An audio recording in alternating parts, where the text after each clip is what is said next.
നമുക്ക് വേദയുടെ വിക്രത്തിന്റെ നാളത്തെ നല്ലൊരു പ്രൊമോ വിശേഷം കേട്ടാലോ? അതിന് മുമ്പായിട്ട് ആദ്യമായി കാണുന്നവരുണ്ടെങ്കിൽ ചാനൽ ഇഷ്ടപ്പെട്ട ഒന്ന് സബ്സ്ക്രൈബ് ചെയ്യാൻ മറക്കരുത്. വീഡിയോ ഇഷ്ടപ്പെടുവാണെങ്കിൽ ലൈക്ക് ചെയ്യാനും നിങ്ങളുടെ വിലയേറിയ അഭിപ്രായങ്ങളൊക്കെ രേഖപ്പെടുത്താനും മറക്കരുത് കേട്ടോ. അപ്പൊ നമുക്ക് നേരെ വിശേഷത്തിലേക്ക് പോയാലോ? അങ്ങനെ ഇന്നത്തെ വിശേഷം നമ്മൾ കണ്ടു. കോടതിയിലേക്ക് പോവാനായിട്ട് ശങ്കരനാരായണൻ ഇറങ്ങുന്ന സമയത്ത് ശങ്കരനാരായണൻ പെട്ടെന്ന് ഒരു നെഞ്ചുവേന വരുന്നുണ്ട്. നെഞ്ചിൽ ഇങ്ങനെ കൊളുത്തി പിടിക്കുന്നവർ എന്ത് ചെയ്യണമെന്ന് അറിയത്തില്ല.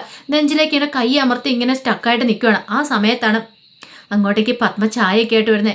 ശങ്കരനാരായണ നിപ്പ് കണ്ടു കഴിഞ്ഞപ്പോൾ പത്മ ഓടി വന്നിട്ട് ചോദിച്ചു, എന്താ ശങ്കരേട്ടാ, എന്താ കാര്യം, എന്താ പറ്റിയെന്നൊക്കെ ചോദിക്കുകയാണ്. ഒന്നുമില്ല, നെഞ്ചിനകത്തൊരു വേദന എന്ന് പറയണം. ഒരു കാര്യം ചെയ്യാം, നമുക്ക് എത്രയും പെട്ടെന്ന് ഹോസ്പിറ്റലിൽ പോകാമെന്ന് പറയണം. കുഴപ്പമില്ല പത്മം, ഞാനൊന്ന് ഇരിക്കട്ടെ എന്ന് പറഞ്ഞുകൊണ്ട് അവിടെ ഇരിക്കുകയാണ്. അതേ ശങ്കരേട്ടൻ ഈ ചായ കുടിക്കാൻ പറയണം.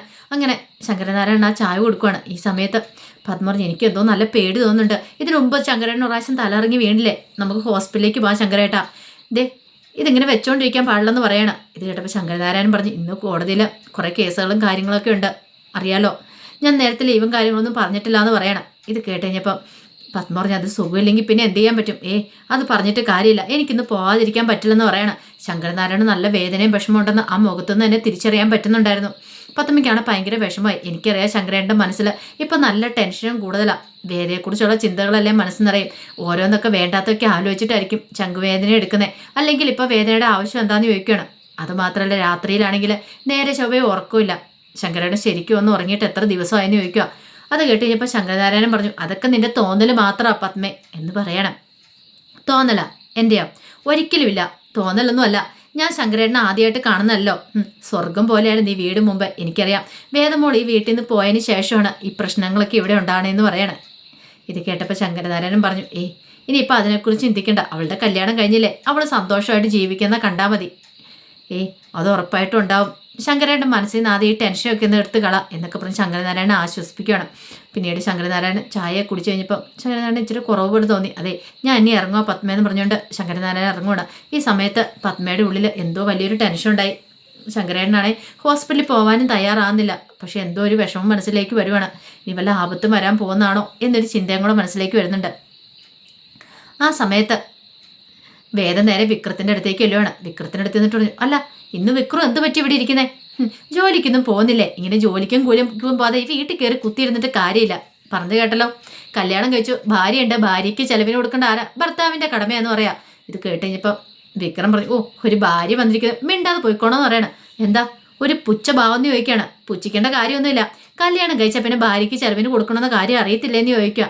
ഇത് കേട്ട് ഞാൻ വിക്രം പറഞ്ഞു, നീ കൂടുതൽ പറയൊന്നും വേണ്ട, എനിക്കറിയാമെന്ന് പറയണം. എന്തറിയാന്ന്? ഒന്നും അറിയത്തില്ല എന്ന് പറയണം. അങ്ങനെ എന്തേലും അറിയാമായിരുന്നെങ്കിലേ ദേഹം അല്ലെങ്കിൽ എന്തേലും ജോലിക്ക് വേണം. ആ വർക്ക്ഷോപ്പിൽ പോയി വായി നോക്കിയിരിക്കുന്ന കാര്യമല്ല പറഞ്ഞത്. പിന്നെ ശ്രീകാര്യ ശ്രീനിവാസന്റെ ഗുണ്ടയായിട്ട് പോയിട്ടുണ്ടെങ്കിൽ ആ പണം ഇവിടെ മേടിക്കില്ല എന്നുള്ള കാര്യം അറിയാലോ. ദേഹം ആണെങ്കിൽ അധ്വാനിച്ച് പണം കൊണ്ടു തന്നാൽ മാത്രം ഇവിടെ അമ്മയാണെങ്കിലും അച്ഛനാണെങ്കിലും മേടിക്കുള്ളൂ. അതുകൊണ്ട് വിക്രം ഒരു കാര്യം ചെയ്യുക, എന്തെങ്കിലും ഒരു ജോലി അന്വേഷിക്കാൻ നോക്ക്. അല്ലാതെ ഇവിടെ കയറി ഇങ്ങനെ കുത്തിയിരിക്കുക, തേരാപാര അങ്ങോട്ടും ഇങ്ങോട്ടും നടന്നിട്ട് കാര്യമില്ലെന്ന് പറയണം. അതേടം വിക്രം പറഞ്ഞു, എൻ്റെ കാര്യം നോക്കാൻ എനിക്കറിയാം, നീ എന്നെ കൂടുതൽ പഠിപ്പിക്കണ്ടെന്ന് പറയണം. പഠിപ്പിക്കണ്ടെന്ന് പറഞ്ഞിട്ട് കാര്യമില്ല, ഞാൻ എൻ്റെ കാര്യം നോക്കണ്ടേ? നിങ്ങളെ നന്നാക്കി എടുക്കാന്ന് എൻ്റെ കടമയാണ്. ഞാൻ അച്ഛനും അമ്മയ്ക്കും അച്ഛമ്മയ്ക്കും ഒക്കെ വാക്ക് കൊടുത്തിരിക്കുന്ന നിങ്ങളെ നല്ലൊരു ആൺകുട്ടിയാക്കി മാറ്റാന്നുള്ള കാര്യം എനിക്ക് ആ വാക്ക് പാലിക്കണ്ടേന്ന് ചോദിക്കണം. അത് കേട്ടപ്പോൾ വിക്രം പറഞ്ഞു, കൂടുതൽ ചിലക്കാതെ ഒന്ന് മാറിപ്പോടിയെന്ന് പറയണം. രാവിലെ ഇനിയിപ്പോൾ എന്തായിരിക്കും? വായനോട്ടത്തിന് പോകുന്നതായിരിക്കുമല്ലേ? ആ വർക്ക്ഷോപ്പിൽ പോയി 4 പുളുവൊക്കെ പറഞ്ഞ് അവരുടെ വായി നോക്കി കുറേ സമയം ഇരിക്കുക, 2-3 കമൻറ്റൊക്കെ പറയുക. ഇതല്ലേ വിക്രമിൻ്റെ പ്രധാന തൊഴിൽ. ഇതിൻ്റെ ഇടയ്ക്ക് അങ്ങനെ ആ ശ്രീനിവാസ് സാർ വിളിച്ച് ആ പുറകെ അങ്ങോട്ടേക്ക് പോകണം. ഞാൻ പിന്നെ നെഗറ്റീവ് എനർജി ആയതുകൊണ്ടായിരിക്കും ഇവിടെ പിന്നെ ഇരിക്കാത്ത. ഇത് കേട്ട് ഞാൻ വിക്രം പറഞ്ഞു, ഇവളെ കൊണ്ട് ഒരു പൊറുതിയില്ലോ, ഒരു സമാധാനം കിട്ടത്തില്ലോ എന്ന് പറയണം. ആ സമയം വേദ പറഞ്ഞു, സമാധാനം ഇല്ലാത്ത ഞാൻ കാരണമല്ല, അവനോ സ്വന്തം എന്ന് ചിന്തിച്ചു നോക്ക് എന്നൊക്കെ പറഞ്ഞിട്ട് വേദ കഴുകാനുള്ള കുറച്ച് തുണിയൊക്കെ ആയിട്ട് അങ്ങോട്ടേക്ക് പോവുകയാണ്. ആ സമയത്ത് വിക്രം ഫോൺ ചെയ്തുകൊണ്ടിരിക്കുകയാണ്. അപ്പോഴേക്കും ശ്രീജ അങ്ങോട്ടേക്ക് വന്നു. അങ്ങനെ അവർ സംസാരിച്ചുകൊണ്ട് നിൽക്കുകയാണ്. അപ്പുമോളെക്കുറിച്ചാണ് പറഞ്ഞുകൊണ്ടിരുന്നത്. അപ്പുമോൾ പോയിട്ട് വിളിച്ചോന്നൊക്കെ ശ്രീജയോട് ചോദിക്കുമ്പോൾ ശ്രീജ പറഞ്ഞു, വിളിച്ചു, കുഴപ്പമൊന്നുമില്ല, അവൾ സന്തോഷമാണ്. പക്ഷെ അവൾക്ക് ഇങ്ങോട്ടേക്ക് വരണമെന്ന് ഭയങ്കര ആഗ്രഹമുണ്ട്, ഇവിടെ വന്ന് നിൽക്കണമെന്ന് ആഗ്രഹമുണ്ടെന്ന് പറയണം. വിശ്വേട്ടനും ഇപ്പം ആഗ്രഹമുണ്ട്. അപ്പുമോൾ വന്ന് പോയതിന് ശേഷം വിശ്വേട്ടൻ്റെ മനസ്സിൽ നല്ല ടെൻഷനുണ്ട്. കാരണം മോള് കുറച്ച് ദിവസം ഇവിടെ നിന്നതിൻ്റെതായ ഒരു വിഷമങ്ങളും കാര്യങ്ങളും ഒക്കെ ഉണ്ട് തിരിച്ചു പോയപ്പോൾ എന്നൊക്കെ പറയണം. അപ്പോഴേക്കുമാണ് അങ്ങോട്ടേക്ക് രമ്യ വരുന്നത്. രമ്യ രാവിലെ ജോലിക്ക് പോകാനായിട്ട് വരുവാണ്. അപ്പോൾ സ്കൂട്ടി ഓടിച്ചുകൊണ്ടാണ് വരുന്നത്. ഈ സമയം രമ്യ അങ്ങോട്ട് വന്നിട്ട് പറഞ്ഞു, രണ്ടുപേരും കൂടെ വലിയ എന്തോ ആധികാരികമായിട്ട് സംസാരിക്കുമെന്ന് തോന്നുന്നല്ലോ, ഇത് കേട്ട് ശ്രീജ പറഞ്ഞേ അങ്ങനെയൊന്നും ഇല്ലാന്ന് പറയാം. ഞാൻ വന്ന ബുദ്ധിമുട്ടായോ? എന്ത് ബുദ്ധിമുട്ട് എന്ന് പറയണേ. അത് പിന്നെ ഞാൻ വിക്രത്തിനെ ഒന്ന് കാണാൻ വേണ്ടി വന്നാന്ന് പറയാം. എന്തിന്? അല്ല അത് പിന്നെ ഉണ്ടല്ലോ, ആ പൈസ വാങ്ങിയില്ല കഴിഞ്ഞ ദിവസം ലോഡ് ഇറക്കിയതിൻ്റെ. ഓ അതാണോ കുഴപ്പം? അത് ഞാൻ പറഞ്ഞായിരുന്നല്ലോ, അതേക്കുറിച്ച് ഞാൻ അപ്പോഴേ പറഞ്ഞല്ലേന്ന് ചോദിക്കും. എനിക്കിനി ആ പൈസയുടെ ആവശ്യമില്ല എന്ന് പറയണം. ഇതൊക്കെ കേട്ട് കഴിഞ്ഞപ്പോഴത്തേനും പറഞ്ഞു, പൈസ വേണ്ടേ? ഞാൻ പറഞ്ഞല്ലോ, ഞാൻ അങ്ങനെ പൈസയ്ക്ക് വേണ്ടിയൊന്നും അല്ല വന്ന് ചെയ്തു തന്നെ. ഇനിയിപ്പോൾ വേണമെങ്കിൽ വിനായേട്ടൻ്റെ കൊടുത്തേക്കാൻ പറഞ്ഞു. എനിക്ക് എൻ്റെ ആവശ്യമൊന്നും ഇല്ലയെന്ന് പറയണം. അത് കേട്ട് കഴിഞ്ഞപ്പം രമ്യ പറഞ്ഞു, അത് പറഞ്ഞിട്ട് കാര്യമില്ല, ഈ പൈസ മേടിക്കണമെന്ന് പറയാം. എനിക്ക് വേണ്ടാന്ന് പറയണം. അത് കേട്ടപ്പോൾ ശ്രീജയോട് പറഞ്ഞു, ഭയങ്കര അഭിമാനിയാണല്ലോ ആളെന്ന് പറയണം.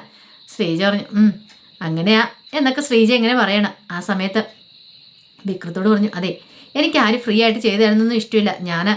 എനിക്ക് എന്തെങ്കിലും ആരും ജോലി ചെയ്ത് തന്നിട്ടുണ്ടെങ്കിൽ അവർക്ക് ഞാൻ കൂലി കൊടുക്കാറ് പതിവുണ്ട്, അതുകൊണ്ടാന്ന് പറയണം. വിക്രം പറഞ്ഞു, അതിൻ്റെ ഇപ്പോൾ ആവശ്യമില്ല, രമ്യ ചെല്ലാൻ പറയണം. ഈ സമയം രമ്യ പറഞ്ഞു, എന്തെങ്കിലും ആവശ്യമുണ്ടെങ്കിൽ ഞാൻ വിളിക്കും, കാരണം ഇത്ര അടുത്ത് എനിക്ക് വേറെ ആരും ഒരു പരിചയമില്ലെന്ന് പറയാം. ശ്രീജ പറഞ്ഞു, അതിനെന്താ കുഴപ്പം, ഇവിടെ ഞങ്ങളൊക്കെ ഇല്ലേന്ന് ചോദിക്കണം, എന്താവശ്യം ഉണ്ടെങ്കിലും വിളിച്ചാൽ മതി.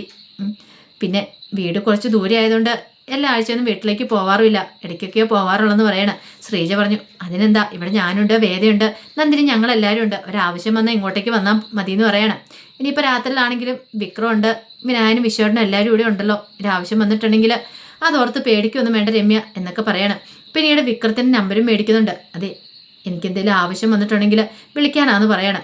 ആ സമയം വിക്രം ആവശ്യം വന്നാലോ, അല്ല എന്തെങ്കിലും പെട്ടെന്നൊരു ആവശ്യം വന്നിട്ട് രാത്രിയിലാണെങ്കിൽ പോലും വിളിക്കണമല്ലോ, അതുകൊണ്ട് ആ നമ്പർ ഒന്ന് തരാമെന്ന് ചോദിച്ചാണ് രമ്യ നമ്പർ മേടിക്കുന്നത്. അതിനെല്ലാം ശേഷം രമ്യ അങ്ങോട്ടേക്ക് പോവാണ്. ഈ സമയം ശ്രീജ പറഞ്ഞു, നല്ല കുട്ടിയല്ലേന്ന് ചോദിക്കുകയാണ്. ഇതേടം വിക്രം പറയാ, എനിക്കറിയില്ല എന്ന് പറയാം, അല്ലെങ്കിൽ നീ ഇങ്ങനെയാണല്ലോ. അപ്പോഴേക്കും വേദ അങ്ങോട്ടേക്ക് വന്നു. വേദ വെച്ച് എന്താന്ന് ചോദിക്കണേ. അല്ല അപ്പുറത്തെ വീട്ടിലെ പെങ്കൊച്ചി ഇപ്പോൾ അവിടെ വന്നേ. എന്നിട്ടോ? ഇവന് പൈസ കൊടുത്തു, ഈ വാങ്ങിച്ചില്ല ലോഡ് ഇറക്കിൻ്റെ. ഓ വിക്രു ഭയങ്കര അഭിമാനിയാണല്ലോ, അതുകൊണ്ടായിരിക്കും പൈസ മേടിക്കായിരുന്നേന്ന് പറയണം. അല്ലെങ്കിൽ ദേഹമാണെങ്കിൽ അധ്വാനിച്ചിട്ടുണ്ടെങ്കിൽ അല്ലേ പൈസ മേടിക്കുള്ളൂ. ഓ അവിടെ 2 കസേര ഇറക്കിയെന്ന് പറഞ്ഞ് പൈസ മേടിക്കാൻ പറ്റുന്ന കാര്യമാണെന്ന് നിൽക്കും. എടി നീ എൻ്റെ കയ്യിൽ നിന്ന് മേടിക്കും എന്നൊക്കെ പറയണം. വേദ പറഞ്ഞു, അതെ ഒന്നും മിണ്ടാതെ വേദാളവേ എന്നൊക്കെ പറയണം. അല്ല വേദ പറയാം, ഒന്നും മിണ്ടാതെ വെട്ടുപോത്തേന്ന് പറയണം. പിന്നീട് വിക്രം അങ്ങോട്ട് നിന്നെ കാണിച്ചു തരാടി എന്നൊക്കെ പറഞ്ഞുകൊണ്ട് അങ്ങോട്ട് പോവാണ്. പിന്നീട് പതിവ് പോലെ തന്നെ വിക്രം നേരെ വർക്ക്ഷോപ്പിലേക്കാണ് ചെല്ലുന്നത്. അവരുമായിട്ട് കുറേ സമയം ഇങ്ങനെ കത്തി സംസാരിച്ചൊക്കെ ഇരിക്കുകയാണ്. അതിനുശേഷം നേരെ ശ്രീനിവാസ് സാറിൻ്റെ അടുത്തേക്ക് പോകണം. അപ്പോൾ ശ്രീനിവാസ് സാറ് വിളിച്ചിട്ടുണ്ടായിരുന്നു അങ്ങോട്ട് ചെല്ലാൻ പറഞ്ഞിട്ട്. അങ്ങനെ ചെന്ന് കഴിഞ്ഞപ്പോൾ ശ്രീനിവാസ് സാറ് കാര്യങ്ങളൊക്കെ ചോദിക്കുകയാണ്. എങ്ങനെയുണ്ടാ ഇപ്പം നിൻ്റെ കുടുംബജീവിതം? അവൾ വന്ന് പറഞ്ഞിട്ടുണ്ടായിരുന്നു എന്തോ ഒരു നെഗറ്റീവ് എനർജിയുടെ കാര്യമോ. ഇത് കേട്ടപ്പം വിക്രം പറഞ്ഞു, അങ്ങനെയൊന്നും ഇല്ല സാറേ, അതൊക്കെ വെറും തോന്നൽ മാത്രമാണെന്ന് പറയണം. എനിക്ക് തോന്നില്ലടാ, നിൻ്റെ ഭാര്യ ഒരു വിഷകന്യാന്ന് എനിക്ക് തോന്നില്ലെന്ന് പറയണം. അവൾ മിടിക്കുക വേദ എന്താണെങ്കിലും. പക്ഷെ നാരായണസ്വാമി പറഞ്ഞ കാര്യങ്ങളൊന്നും ഇതിനായിട്ടും തെറ്റിയിട്ടില്ലെന്ന് പറയണം. ഇത് കേട്ടൻ വിക്രം പറഞ്ഞു, അതിനകത്തൊന്നും ഒരു വലിയ കഥയില്ല, പിന്നെ ചേച്ചി പറഞ്ഞുകൊണ്ട് മാത്രം ഞാൻ പോയെന്നേ ഉള്ളൂ എന്നിട്ട് ശ്രീനിവാസാനോട് പറയാം. എന്തായാലും നീ ഒന്ന് സൂക്ഷിച്ചും കണ്ട് നടന്നു കേട്ടോ, പറയാൻ പറ്റില്ല എന്നൊക്കെ വിക്രത്തിനെ ഉപദേശിക്കുന്നുണ്ട്. ഈ സമയത്ത് വേദ എന്ത് ചെയ്യുകയാണ്, അടുക്കള ജോലികളായിരുന്നു. അപ്പോഴും നന്ദിനി അങ്ങോട്ടേക്ക് വന്നു. നന്ദിനി വന്നിട്ട് പറഞ്ഞു, ഇന്ന് ഭയങ്കര പണിയിലാണല്ലോ എന്ന് പറയണം. ഇത് കേട്ട് കഴിഞ്ഞപ്പോഴത്തേനും വേദ ചോദിച്ചു, അല്ല ഞാൻ അടുക്കള ജോലി ചെയ്യുന്ന നന്ദിനിയുടെ എങ്ങനെ ഇഷ്ടപ്പെടുന്നില്ല, എന്നൊരു കാര്യം ചെയ്യാം, നന്ദിനിയുടെ വിധം ചെയ്യാൻ പറയണം. അയ്യോ ഞാൻ ചെയ്യുന്നില്ലായേ, ഞാൻ ചെയ്താൽ പിന്നെ ഇവിടെ ആർക്കെങ്കിലും ഇഷ്ടപ്പെടുമോ എന്ന് ചോദിക്കണം. അന്നൊരു കാര്യം ചെയ്യാം, നന്ദിനിയുടെ ഈ നാവ് ഒന്ന് അടക്കി വെച്ചാൽ മാത്രം മതി എന്ന് പറയണം. പട്ടിയോട്ട് പുല്ല് തിന്നുകയില്ല, പശുവിനെ കൊണ്ട് തീറ്റിക്കുകയില്ല എന്നൊക്കെ പറയണം. അത് കഴിയുമ്പോൾ നന്ദിനി പറഞ്ഞു, ഞാനൊന്നും പറയാൻ നിൽക്കുന്നില്ലെന്ന് പറഞ്ഞ് അങ്ങോട്ടേക്ക് പോവാം. പിന്നീട് വൈകുന്നേരമായി കഴിഞ്ഞപ്പോൾ സന്ധ്യയായി കഴിഞ്ഞപ്പോഴത്തേനും വേദ വിളക്ക് വെക്കാനുള്ള ഒരുക്കങ്ങളൊക്കെ നടത്തണം. അങ്ങനെ വിളക്കും എടുത്തോണം അങ്ങോട്ട് വന്നു കഴിയുമ്പോഴത്തേനും അവിടെയുള്ള ചവിട്ടിയെ തെറ്റി വേദയുടെ കാല് തെറ്റിപ്പോയപ്പോഴത്തേനും വേദ അവിടെ വീണു. കയ്യിലിരുന്ന നിലവിളക്കും കാര്യങ്ങളെല്ലാം താഴേക്ക് വീഴുവാണ്. ഇത് കണ്ടുകൊണ്ട് കമല ഓടി വന്നു. അയ്യോ മോളെ എന്താ പറ്റിയെന്ന് ചോദിച്ചോട്ടെ. നിലവിളക്കൊക്കെ താഴെ കിടക്കണം. ഒന്നുമില്ലമ്മേ, ചവിട്ടിയാലൊന്ന് തെന്നിയതാന്ന് പറയണം. പെട്ടെന്ന് തന്നെ കമല പിടിച്ചെഴുന്നേപ്പിക്കണം. മോൾക്കൊന്നും പറ്റിയില്ലോ അല്ലേ? കുഴപ്പമില്ല എന്ന് പറയണം. ശ്രീജ അപ്പത്തേനും ഓടി വന്നു. ആ സമയത്ത് നന്ദിനി ഓടുന്നു. അയ്യോ ഇതെന്താ എൻ്റെ ഭഗവാനെ കാണുന്നേ, നിലവിളക്ക് താഴെ വീണോ, ദുശകനമാണല്ലോ കാണുന്നതെന്ന് പറയണം. ഇത് കേട്ടഞ്ഞപ്പം വേദ പറഞ്ഞു, ദുശകനോ? അതെ, ഇത് ശരിയായിട്ടുള്ള കാര്യമല്ല, അപകടങ്ങളാണല്ലോ മൊത്തം വരുന്നേ. അല്ലെങ്കിൽ തന്നെ കഴിഞ്ഞ ദിവസം വിക്രം പറഞ്ഞോളൂ നെഗറ്റീവ് എനർജിയാണ്. എനിക്ക് തോന്നുന്നത് ഇവളിവിടെ ഉള്ളതുകൊണ്ട് ഫുള്ള് നെഗറ്റീവ് എനർജിയാന്ന് തോന്നേ, അതുകൊണ്ടല്ലേ നിലവിളക്ക് പോലും താഴെ വീണേ. ഇവളുടെ ശരീരത്തിൽ നെഗറ്റീവ് എനർജി ഉണ്ടമ്മേ, അതുകൊണ്ടാണ് വിളക്ക് താഴെ വീണേന്ന് പറയാം. ഇവള് ശരിക്കും ഒരു വിഷകന്യക തന്നെയാന്ന് പറയണം. ഇത് കേട്ട് കഴിഞ്ഞപ്പം കമല പറഞ്ഞു, ഒന്ന് നിർത്തുന്നുണ്ടോ എൻ്റെ നന്ദിനിന്ന് ചോദിക്കണം. അമ്മേ ഞാൻ പറഞ്ഞാൽ എന്താ തെറ്റ്, ശരിയല്ലേ? രാവിലെ തൊട്ടുള്ള കാര്യങ്ങളൊന്ന് ചിന്തിച്ചു നോക്കിയേ, ഒന്ന് ഓർത്ത് വെച്ച് നോക്കിയേ. ഇവള് വന്ന് കയറിയതിന് ശേഷം മൊത്തം കഷ്ടകാലങ്ങളല്ലേന്ന് ചോദിക്കാം. ഇത് കേട്ട് കഴിഞ്ഞപ്പം വേദ പറഞ്ഞു, എൻ്റെ നന്ദിനിയടുത്തി ഇത്ര ടെൻഷൻ അടിക്കേണ്ട കാര്യമില്ല. ശരിക്കും പറഞ്ഞാലേ നന്ദിനിയടുത്തി ആയിരുന്നെങ്കിലും ഒന്ന് ഓർത്ത് നോക്കി. ഇപ്പം ഈ കഷ്ടകാലം എന്നൊക്കെ നന്ദിനിയെടുത്ത് പറയുന്നുണ്ടോ? നിലവിളക്കൊക്കെ നന്ദിനിയെടുത്ത് വരുന്ന സമയത്ത് നന്ദിനിയെടുത്ത് ചവിട്ടിയെ തെറ്റി വീഴുന്നു, തലയിടിച്ച് വീഴുന്നു. തലയിടിച്ച് വീണ് കഴിയുമ്പോൾ നന്ദിനിയെടുത്തൊരു ബോധം പോന്നു. പിന്നെ നന്ദിനിയെടുത്ത് അങ്ങനെ തളർന്ന് കിടക്കുന്നു, എഴുന്നേക്കാൻ വയ്യാതെ. അതൊന്നും ആലോചിച്ച് നോക്കിയേ. ഇപ്പം അങ്ങനെയൊന്നും സംഭവിച്ചില്ലല്ലോ, ഞാനല്ലേ വീണത്, എനിക്ക് കാര്യമായിട്ടൊന്നും സംഭവിച്ചിട്ടില്ല എന്ന് പറയണം. ഇത് കിടപ്പം നന്ദിനി പറഞ്ഞു, എടി നിനക്ക് എനിക്ക് അങ്ങനെയൊന്നും സംഭവിക്കാതെ ബുദ്ധിമുട്ടല്ലേന്ന് ചോദിക്കാം.